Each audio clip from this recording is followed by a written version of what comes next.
सोचिए दुनिया में एक ऐसा इलाका है जहां जमीन का टुकड़ा छोटा है, लेकिन उसकी वजह से दो बड़े देश करीब 80 साल से शांति समझौता तक नहीं कर पाए हैं।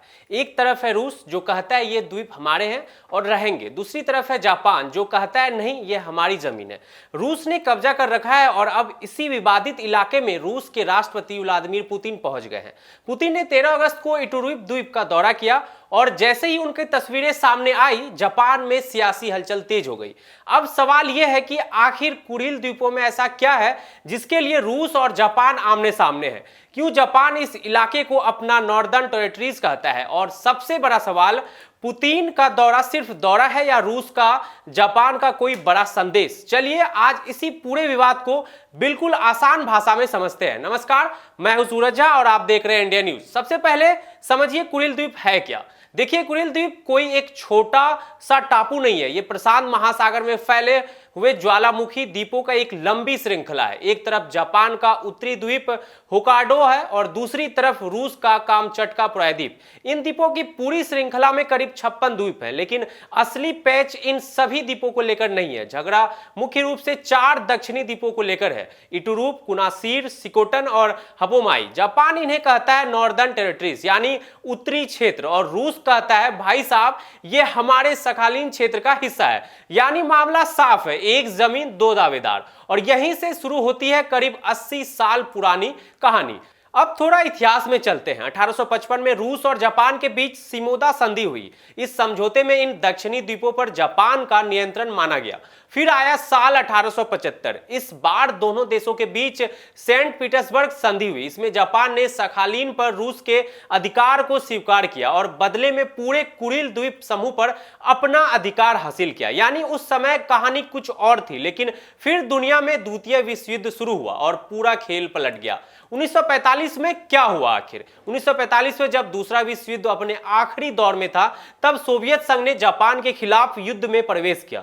युद्ध खत्म होने के बाद सोवियत सेना ने कुरिल द्वीप समूह पर कब्जा कर लिया। इसके बाद बड़ी संख्या में जापानी लोगों को वहां से बाहर निकाल दिया गया। रूस के तर्क था कि युद्ध के बाद हुए समझौते के हिसाब से इन द्वीपों पर उसका अधिकार बनता है, लेकिन जापान इस दावे को आज तक स्वीकार नहीं करता। जापान का कहना है कि इन 4 द्वीपों को उसने कभी औपचारिक तौर पर रूस को सौंपा ही नहीं। बस यहीं से विवाद ने ऐसी जड़ पकड़ी कि आज तक उखड़ने का नाम नहीं ले रही है। यानी कह सकते हैं दाल में कुछ काला नहीं, पूरी दाल ही काली है। अब सवाल आता है कि जब इतना लंबा समय बीत गया तो दोनों देशों ने कोई समझौता क्यों नहीं कर लिया? देखिए, कोशिश खूब हुई। 1956 में सोवियत संघ और जापान के बीच एक संयुक्त घोषणा हुई। उसमें संकेत दिया गया कि सिकोटन और हबोमाई जैसे छोटे द्वीप शांति संधि के बाद जापान को लौटाए जा सकते हैं। लेकिन जापान ने कहा हमें सिर्फ 2 नहीं 4 द्वीप चाहिए, और रूस अपने दावे से पीछे हटने को तैयार नहीं हुआ। इसके बाद कई दौरे की बातचीत हुई। 1990 के दशक में बातचीत हुई जापान के पूर्व प्रधानमंत्री शिंजो आबे के दौर में। रूस के साथ संबंध सुधारने की कोशिश हुई, लेकिन नतीजा ढाक के 3 पात। बातचीत आती रही जाती रही, लेकिन विवाद वहीं का वहीं रहा और दोनों देशों के बीच द्वितीय विश्व युद्ध के बाद की औपचारिक शांति संधि आज तक नहीं हो सकी।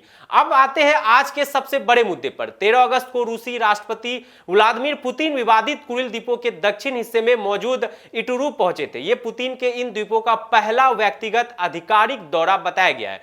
अब आप सोचिए, जिस जगह पर जापान दशकों से अपना दावा करता है, उसी जगह पर रूस का राष्ट्रपति जाकर वहां के विकास कार्यों का निरीक्षण करे तो जापान की भौहें तनना स्वाभाविक है। पुतिन ने वहां यास्त्री मछली प्रसंस्करण संयंत्र का दौरा किया, स्थानीय लोगों से मुलाकात की, उन्होंने वहां के अस्पतालों और स्कूल का भी दौरा किया। यहां तक कि स्थानीय मौसम की तारीफ करते हुए उन्होंने कहा कि यहां का मौसम तो बिल्कुल रिजॉर्ट जैसा है। अब देखने में यह सब सामान्य लगता है, लेकिन अंतर्राष्ट्रीय राजनीति में कई बार मुस्कुराए के पीछे संदेश बड़ा होता है। पुतिन के यह दौरा रूस की तरफ से एक साफ संदेश माना जा रहा है। रूस इन द्वीपों पर अपना नियंत्रण छोड़ने के मूड में नहीं है। असली खेल सिर्फ जमीन का नहीं है। अब यहां एक और पेच है, कुरिल द्वीप सिर्फ जमीन के कुछ टुकड़े नहीं है, इनका सामरिक यानी स्ट्रेटेजिक महत्व बहुत बड़ा है, क्योंकि यह इलाका ओख्त्स्क सागर और प्रशांत महासागर के बीच एक महत्वपूर्ण समुद्री क्षेत्र में मौजूद है। रूस के लिए यह द्वीप उसके पूर्वी सीमा की सुरक्षा के लिहाज से बेहद अहम है। इटुरूप में सैन्य हवाई अड्डा भी मौजूद है। रूस पिछले कुछ वर्षों में यहां अपनी सैन्य मौजूदगी मजबूत करता रहा है।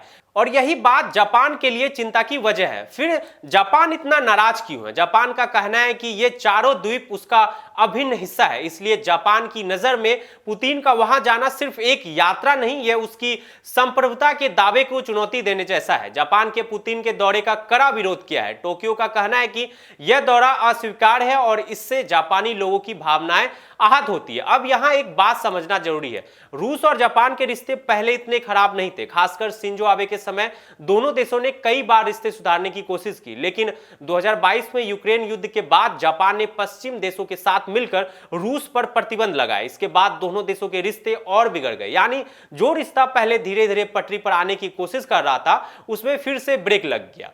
अब एक और खिलाड़ी है चीन। रूस और चीन के बीच पिछले कुछ वर्षों में सैन्य सहयोग बढ़ा है। दोनों देशों की संयुक्त नौसैनिक गतिविधियां भी प्रशांत क्षेत्र में हुई है। इसलिए कुरिल द्वीपों का मामला अब सिर्फ रशिया वर्सेस जापान नहीं रह गया है, इसका असर पूरे ईस्ट एशिया की रणनीतिक तस्वीर पर पड़ सकता है। एक तरफ रूस है, दूसरी तरफ जापान जो अमेरिका का करीबी सहयोगी है, और तीसरी तरफ चीन। इसके रूस के साथ रिश्ते लगातार मजबूत हुए हैं। मतलब एक तरफ कुआं, दूसरी तरफ खाई, और बीच में पूरा भू राजनीतिक खेल। अब सवाल है कि रूस इन द्वीपों को छोड़ना क्यों नहीं चाहता? इसका जवाब सिर्फ सेना ही नहीं, इन द्वीपों पे आसपास की समुद्री इलाका मछली और समुद्री संसाधनों से भरपूर है। यहाँ का समुद्री क्षेत्र आर्थिक रूप से काफी महत्वपूर्ण है। रूस यहाँ आर्थिक गतिविधियों और विशेष आर्थिक क्षेत्रों को विकसित करने की योजना पर काम करता रहा है, यानी मामला है जमीन भी, समुद्र भी और संसाधन भी। इसलिए दोनों देशों के लिए यह इलाका बहुत मायने रखता है।